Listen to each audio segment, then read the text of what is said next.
a participar en una segunda oportunidad en la medida en que aquí se introdujo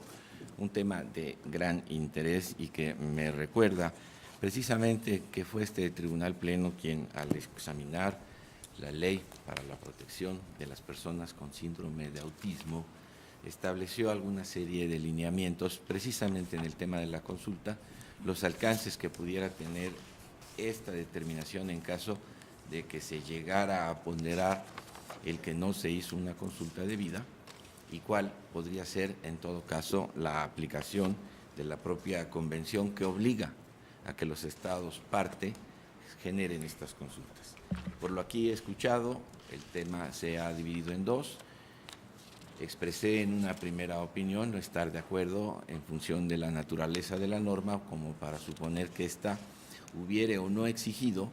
una consulta en ambas materias, esto es la indígena y la de discapacidad. No obstante lo anterior, convengo con el propio proyecto, como también lo expresé, en que los datos aquí aportados son suficientes para considerar que este supuesto fue cumplido favorablemente. E insistí sobre el particular en el sentido de que no tenemos legislado ni tampoco resuelto por este alto tribunal la intensidad con la que tal consulta se debe hacer. Pero si consideramos que la Convención sobre los Derechos de las Personas con Discapacidad es precisamente el instrumento internacional que obliga a que los estados, como lo dice su propia redacción, en la elaboración y aplicación de legislación y políticas para hacer efectiva la presente convención, celebrarán consultas estrechas y colaborarán activamente con las personas con discapacidad, incluidos los niños y niñas con discapacidad a través de las organizaciones que los representan, parecería que en caso de no cumplirse con ello, estaríamos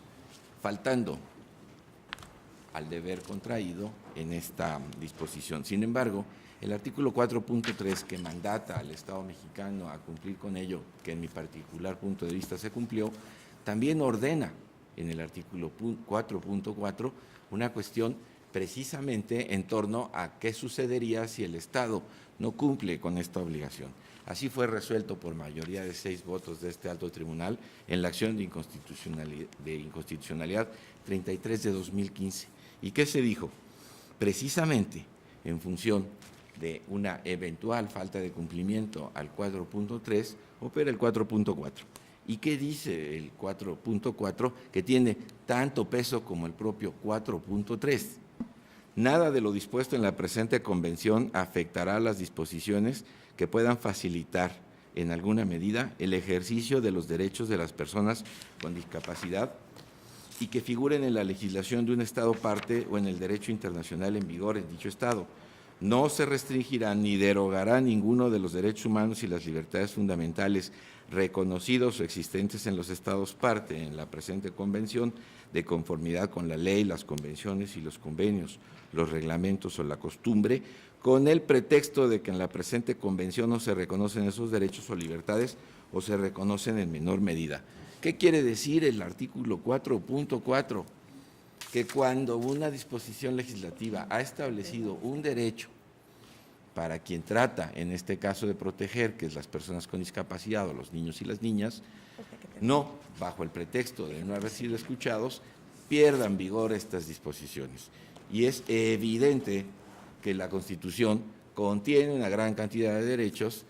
que, independientemente de que alguien se pudiera estimar no hubo la consulta necesaria, se perderían bajo la perspectiva de que no hubo la consulta. El artículo 11 en este sentido es sumamente clarificador. En Ciudad Incluyente habla de grupos de atención prioritaria y las garantías que la ciudad debe observar para tales efectos. Y eso incluye los derechos de las mujeres, de las niñas, niños y adolescentes,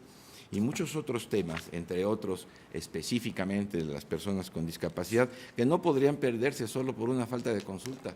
Pudiera entender que en la medida en que no hubiera un solo indicio de algún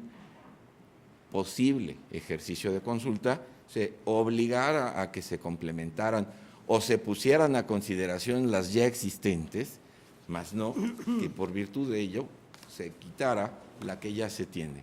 Simplemente en esta oportunidad consultiva podría perderse lo que ya se tiene. Bajo esta perspectiva yo no creo